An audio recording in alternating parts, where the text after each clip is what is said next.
voy a pasar la palabra al compañero Víctor Romero, que es doctorante en el posgrado de estudios latinoamericanos y ha sido profesor en la Universidad Autónoma de la Ciudad de México.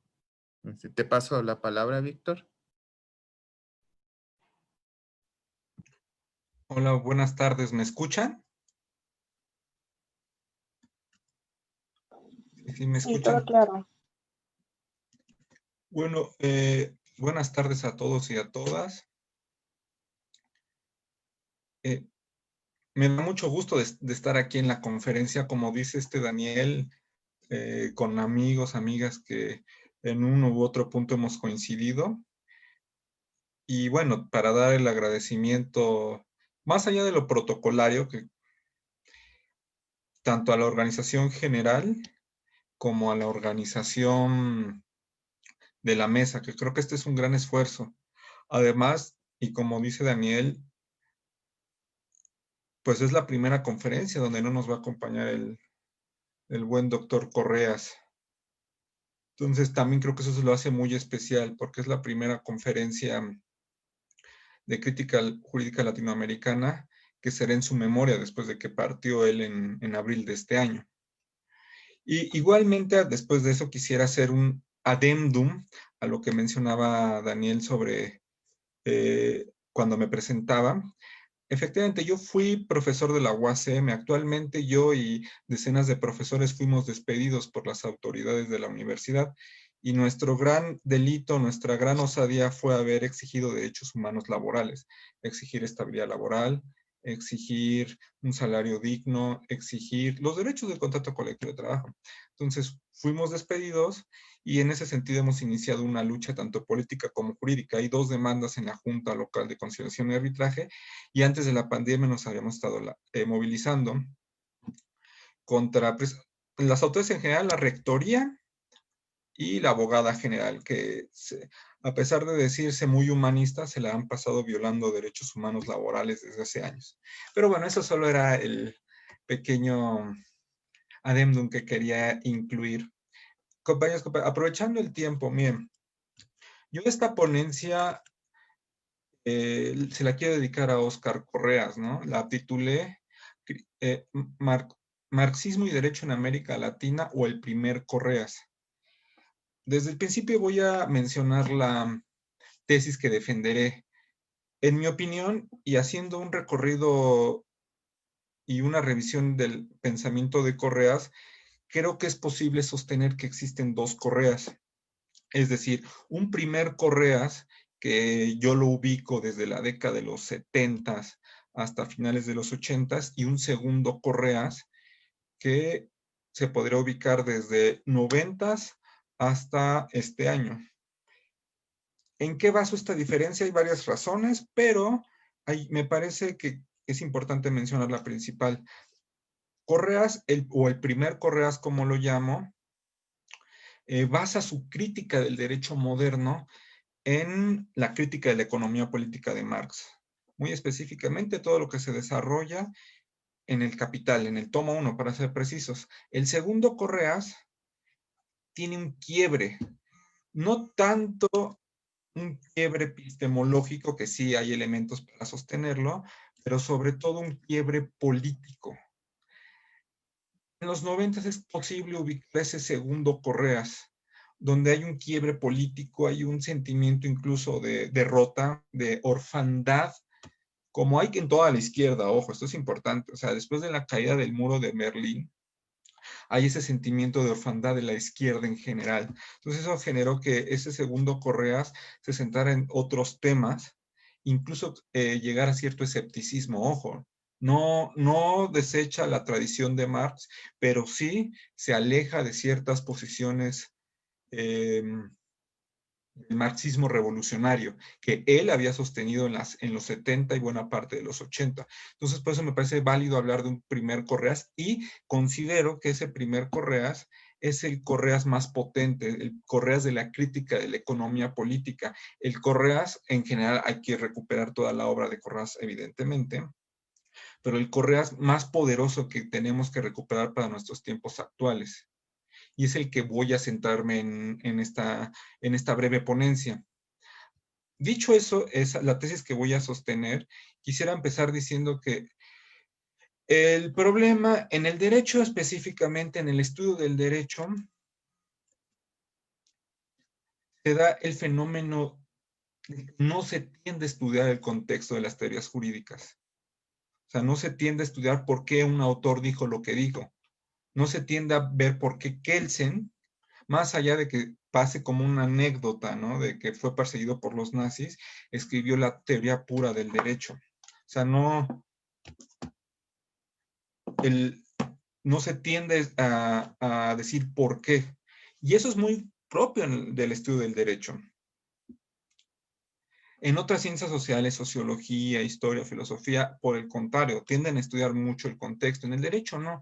Y esa es una de las cuestiones que yo me propuse a empezar a reflexionar. Y que, bueno, ¿qué estaba pasando en el mundo? ¿Qué estaba pasando en el medio que rodeaba a Óscar Correas? Recordemos rápido, Óscar Correas se formó y recibió en una universidad católica. O sea, su formación era cristiana. Pero él mismo dice, bueno, yo tuve esa formación cristiana, estudió a Suárez, a Vitoria, a los grandes pensadores españoles del siglo XVI, católicos. Pero resulta que él se formó en los años 60. Y los años 60 es la década donde la explosión, la lucha de clases a nivel mundial se dio con una potencia no vista, al menos desde la Revolución Rusa. Recordemos un poco, ¿no? En los 60 estuvo el Mayo francés, donde obreros, estudiantes y pueblo en general retó abiertamente al sistema establecido, donde 10 millones, según los cálculos de la época, 10 millones de personas se movilizaron solo en París. Es el tiempo de la Revolución Cultural China, es el tiempo de la Revolución Cubana, que fue un evento trascendente a nivel universal. En sentido político, en el sentido, o más bien solo político, hemisférico, es decir, todo el hemisferio occidental, América Latina, Estados Unidos, vino a temblar enfrente de la Revolución Cubana. O sea, se estaba poniendo sobre la mesa la discusión sobre un mundo mejor, un mundo distinto. Si bien los movimientos sociales no todos eran de corte socialista, muchos sí tenían en su horizonte la revolución social. Eso evidentemente provocó la reacción, provocó al imperialismo a defenderse con todo. Pero es en este contexto en que se desarrolla Correas. En Argentina, recordemos el Cordobazo. O sea, cuando obreros y estudiantes, trabajadores en la ciudad de Córdoba derrotaron a la policía, se enfrentan al ejército y solo así los pudieron derrotar. Por algunos días la ciudad de Córdoba estuvo tomada. Correas es abogado en este contexto, es abogado de presos políticos, es abogado de sindicatos, de causas populares. Esa es la coyuntura en donde se empieza a desarrollar el pensamiento de Óscar Correas. Y ojo, para este momento, Óscar Correas no era profesor, no era un estudiante, al menos formal, de filosofía. Era un abogado litigante. O sea, Óscar Correas era un abogado litigante. Y es en este contexto en que él empieza a pensar, no precisamente en la crítica jurídica, al menos como lo estamos entendiendo hoy, sino empieza a ver la lucha de clases y cómo toda una generación, porque no solo era de él, era una generación que estaba dispuesta a tomar el cielo por asalto. Pero bueno, sabemos lo que pasó después. Durante los 60 y los 70 se da la contrarrevolución. O sea, solo para enumerar algunas situaciones. Sabemos el golpe de Estado en Brasil en el 64, sabemos el golpe de Estado contra Salvador Allende en el 73, el golpe de Estado cívico-militar en Argentina en el 76, que vinieron a reestructurar toda la lógica social económica. Todo se vino a reestructurar. Es en este momento de contraofensiva reaccionaria que las fuerzas de orden, por ejemplo, la estrategia foquista, es decir, guerrillera, que se inauguró con la Revolución Cubana, y la estrategia partidaria de masas, tipo partidos bolchevique, también están las dos estrategias, pero ninguna de las dos es capaz de dirigir el movimiento de masas para la toma del poder, a pesar que en algunos de nuestros países la situación tomó aires insurreccionales. Entonces, Óscar Correas, como toda una generación, ve esta situación, ve toda esta situación, y es cuando empieza a pensar de una forma más sistemática, mucho más profunda. Insisto, no es que Correas no pensara antes, sino que la lucha de clases me dio para empezar a reflexionar sobre el derecho. Ojo, también es algo que se dice, aunque tal vez no es tan conocido. Los marxistas, los intelectuales marxistas, no se preocuparon por la forma jurídica, por el derecho durante muchos años. O sea, lo consideraban algo esencialmente conservador y reaccionario. Y lo es, efectivamente. Las normas estatales en general son reaccionarias, son conservadoras por naturaleza, buscan su propia extensión. Pero es en este momento de crisis, es decir, en el momento en que el cuerpo social es incapaz de seguirse reproduciendo como lo venía haciendo, que también se abren nuevos momentos epistemológicos y reflexivos. Entonces, no es sorprendente que Correas dijera, bueno, el derecho que su estudio no se le pone atención, pero claro, no se le pone atención por el hecho de que la ofensiva revolucionaria ponía sobre el papel otros temas centrales, es decir, la toma del poder, la transformación social de raíz. Entonces, la norma jurídica es puesta en un segundo plano. A muchos a veces esto los sorprende, hasta los molesta, es que relegan el derecho. Pues sí, o sea, las normas jurídicas que tienden a ser conservadoras deben ser o fueron relegadas pos una acción revolucionaria de masas. Y eso en lo personal me parece lógico y correcto. ¿Por qué? Porque cuando la revolución pone en cuestión incluso la legitimidad y la funcionalidad de la técnica jurídica, es cuando al mismo tiempo se abre en la posibilidad de nuevas lecturas y prácticas sobre el derecho. Ejemplos, quiero poner dos paradigmáticos. La Revolución Francesa de 1789 y la Revolución Rusa de 1917. Esas dos revoluciones barrieron con la estructura jurídica dominante en su momento. Es decir, en 1789 en Francia, el rey como institución jurídica lo era todo. Después de la revolución, eso se quebró. O sea, el rey dejó de ser el centro de la forma jurídica en sí misma. En 1917 exactamente lo mismo. La forma jurídica liberal que se quería proponer por el gobierno provisional se quebró. Entonces, la forma burguesa también se vino abajo. La revolución demostró su profundidad en ese momento. ¿Por qué? Porque la negación de una forma jurídica es a la vez la negación de una forma moral, un sistema político, un sistema económico, que pretende superar todo lo que es para llegar a un momento que todavía no es, pero que puede ser.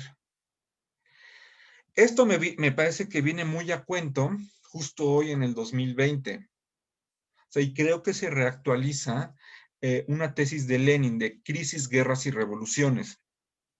Por una parte, la crisis, creo que para nadie es una sorpresa, que los productos internos brutos a nivel mundial, pero aparte la legitimidad se ha venido abajo. O sea, a excepción de China, que es el único país que medianamente está creciendo, todos los demás países, Estados Unidos, la Unión Europea, México, América Latina, tienen un promedio de caída del PIB del 10%. Pero no solo es una cuestión, digamos, en el estricto sentido económico, sino es un problema de legitimidad. Vean lo que ha pasado en Chile, por ejemplo, en Ecuador, en Bolivia, que los gobiernos no pueden sostenerse o les está costando mucho trabajo sostenerse porque ya no tienen legitimidad. En el sentido de las guerras, o sea, hay que ver en el ejemplo que tiene unos días, unas semanas entre Armenia y Azerbaiyán. O sea, ya están en un sentido muy clásico de guerras, un enfrentamiento militar abierto. Ahora bien, no hay revoluciones, ojo, y no hay revoluciones porque la historia en su sentido como hecho singular nunca se puede repetir, pero de que puede existir una regularidad histórica, y en este caso una regularidad histórica que puede llevar a la idea de revolución, es una posibilidad que se está abriendo, y creo que se abre muy necesariamente por la situación que se nos presenta en el mundo. O sea, el mundo vemos crisis ecológicas, crisis económicas, crisis de migración, crisis humanitaria, crisis política.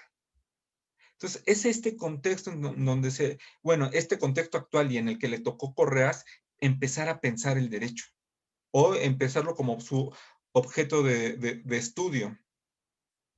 Y para eso, el primer Correas, en mi opinión, recurre de una forma espectacular a la crítica de la economía política. Y Correas aquí rescata un concepto que es fundamental para su teoría. Cuando uno lee su libro de crítica de Introducción a la crítica del derecho moderno, esbozo, me parece que el concepto central del libro es la equivalencia. O sea, en Correas se nota de saber el derecho protege y mantiene la equivalencia. Pero ¿por qué protege y mantiene la equivalencia? Para a su vez proteger y mantener la circulación mercantil. Esa es la característica del derecho moderno. Y dice Correas, y bueno, ¿y cómo se debe empezar a estudiar este fenómeno? Dice, pues se tiene que empezar igual que empieza la crítica de la economía política. Es decir, tiene que empezar entre la diferencia entre valor de uso y valor de cambio. Es así que este Correas puede fundar toda una teoría. En lo personal, salvo lo que digan, bueno, claro, compañeras de esta mesa o otros discípulos de Correas, yo creo que su libro emblemático es ese que le cité, La crítica del derecho moderno. O sea, me parece que es el libro emblemático. Obviamente no quiero abrir la discusión sobre cuál es el mejor libro de Correas. Para mí ese es el libro emblemático que funda toda una manera de estudiar el derecho y que es la representación de ese primer Correas del cual estoy hablando. Luego, una segunda característica de ese primer Correas, es que Correas en la década de los 70 y 80, él defiende la extinción del derecho y el Estado. Cualquiera que haya leído los libros de Correas de los 90 para acá, va a decir Correas que no. Pero es que ese es un segundo Correas. El primer Correas decía no, sí, y de hecho me permito leer una cita que saqué de su libro Ciencia Jurídica. Dice, abro cita, que por lo tanto es posible y necesario para trabajar para ello que el derecho moderno sea totalmente erradicado de una sociedad en la que el proceso de producción no tenga como único objetivo la ganancia del dueño del capital. Cierro cita. Aquí Correas es muy claro. Se está poniendo en la senda que marcó Marx, en la senda que marcó Lenin, en la senda que marcó Pashucani sobre la necesidad de, ojo, la palabra extinción, la extinción del Estado. El Estado no puede ser acabado de golpe. O sea, tienen que generar las condiciones económicas, políticas, subjetivas y de espíritu para que ese Estado se extinga. ¿Por qué? Porque el Estado es el instrumento por excelencia para asegurar y mantener la división de clases. Y este primer Correas sostiene esta posición. Ahora, ¿por qué Correas sostiene esta posición? Cuando él escribe esto específicamente en 1980, él es testigo, por una parte, de la revolución sandinista. De hecho, la revolución sandinista triunfó en el 79. Él es testigo que habían tomado el poder. Por otro lado, en ese momento la URSS, ojo, como URSS, como aparato burocratizado estalinista, se mostraba muy potente. O sea, para 1980 nadie se hubiera imaginado que se iba a desintegrar. Las luchas de liberación nacional, tanto en Asia como África, también iban de gane. Incluso en México, después de la masacre del 68, de la masacre del 71, las luchas de los estudiantes, de los obreros, de los campesinos en México habían obligado al priismo, al viejo priismo, a una tímida apertura democrática, que luego, de forma oportunista, aprovecharon partidos como el PRD, pero bueno, esa es otra historia. Entonces, el mundo estaba todavía en ofensiva revolucionaria. Entonces, era muy posible hablar de la extinción del Estado, hablar de la extinción de las clases sociales, pasar primero a la atención al socialismo y del socialismo al comunismo. Pero para 1987, Correas tiene un giro. sea, de hecho, Correas afirma literalmente que la extinción, abro comillas, la extinción del derecho y el Estado es solo posible en términos de una filosofía de la historia, más de Engels que de Marx, cierro comillas. Aquí Correas se empieza a distanciar de la idea de la extinción del Estado, es decir, se empieza a distanciar de esa visión del marxismo revolucionario. Nos encontramos ante un momento transicional. Hay un quiebre no solo teórico, sino político. Pero ¿por qué se da este quiebre teórico-político? Pues resulta que para 1987 la Unión Soviética ya daba signos de una profunda crisis. Las guerrillas en general en América Latina habían retrocedido, algunas habían sido aniquiladas, otras iban en franco retroceso. Los partidos que se autodenominaban revolucionarios, en su mayoría le habían cedido a esta ola democrática mundial, pero democrática burguesa, es lo que me estoy refiriendo, democrática burguesa, se estaban autoliquidando. Entonces, ante esta perspectiva, Correas dice, bueno, tal vez la situación está cambiando y que esa visión ya no es correcta. Entonces, hay que tratar de entender por qué pasa lo que pasa, ¿no? O sea, es decir, un gran homenaje que le podemos hacer a cualquier autor es polemizar con sus ideas, o sea, discutirlo, pero no discutirlo en términos del típico maestro en derecho que repite el código civil, penal, el laboral, sino discutirlo en un sentido realmente crítico, es decir, dialogar con el autor, mostrar si uno tiene desacuerdos con el autor, y a partir de esos desacuerdos e intercambios es que se puede empezar a generar un nuevo conocimiento. En este sentido, yo creo que el primer Correas es donde se muestra la mayor potencia crítica.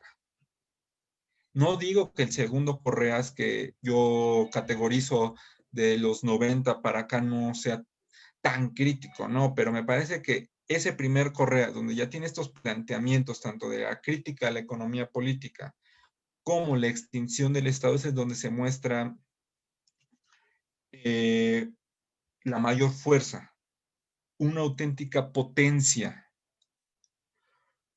Porque lo que les comentaba un poco hace rato, la crítica, cuando es una crítica fragmentada, una crítica limitada, solo busca cambiar un sector de la realidad, una parcela de la realidad. Pero si partimos de que la realidad es una totalidad y esa totalidad está interconectada, ojo, con jerarquías, o sea, no es una conexión en el mismo plano de cerca, sin jerarquías, no hay, en la realidad hay jerarquías, centros que tienden a dominar a ciertos periferias, ciertos extremos.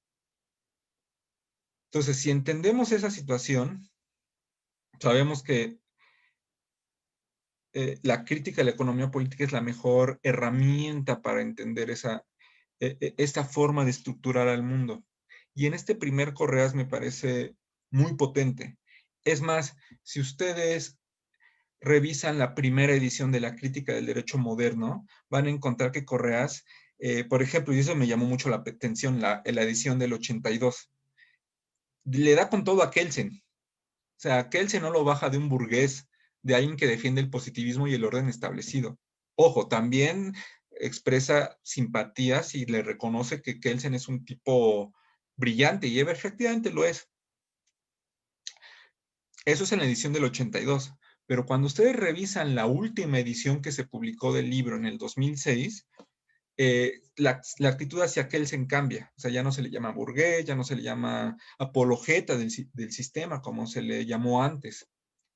Entonces, aquí hay un quiebre. Entonces, yo insistiría mucho en esta situación para debatir las ideas, entender al autor, por qué dicen lo que dicen y no otra cosa, ¿no? O sea, como la famosa frase de Correas, ¿por qué el derecho dice eso y no otra cosa? Entonces yo diría, ¿y por qué Correas dice eso y no otra cosa? Ah, bueno, la forma de entender por qué dice eso y no es otra cosa es hacer un recorrido, una historia intelectual del autor. Y eso necesariamente implica entender la lucha de clases. O sea, aquí no hay, me parece que no hay una forma distinta. O sea, se tiene que entender la lucha de clases. Normalmente los académicos, los abogados tienen mucho esa tendencia a encerrarse en sí mismos, a ver al autor como que empezó a pensar en un momento que sería buena idea hablar de la crítica del derecho moderno. No, no, no. O sea, hubo una serie de mediaciones que permitieron llegar a esa situación y que son fundamentales para entender un libro, una teoría, porque si no es así nos arriesgamos a vernos en un discurso hueco, o sea, a ser repetidores. Con el doctor Correas, yo llegué a tener varias discusiones muy fraternas donde él y yo teníamos posiciones diferentes. Y él siempre respetó mi posición y yo discutí y respetaba la suya. Pero a partir de eso es que pudimos llegar a síntesis, a conclusiones que sobre todo me enriquecían a mí, ¿no? O sea, yo estaba con él para aprender, pero esas discusiones que llegamos a sostener era para aprender, e insisto, yo fui el que aprendió más y él permitió ese diálogo. Esa es otra cosa que se le tendría que reconocer a Correas de una forma espectacular. Formó a una generación de no solo juristas que actualmente son personas ya con su trayectoria, no son mayores, pero ya son maduros, y formó o intentó formar a otra generación de juristas jóvenes y críticos, insisto, no repitiendo lo que decía Correa, sino entendiendo lo que decía Correas y polemizando si era necesario con el propio Correas. Entonces, en conclusión, y para cerrar esta mesa, yo creo que es fundamental recuperar a la obra de Correas, evidentemente, y que se le dé el reconocimiento que merece, pero yo quisiera poner mucho el énfasis en ese primer Correas, en el Correas de la crítica de la economía política y el que estaba en la órbita del marxismo revolucionario. Muchas gracias.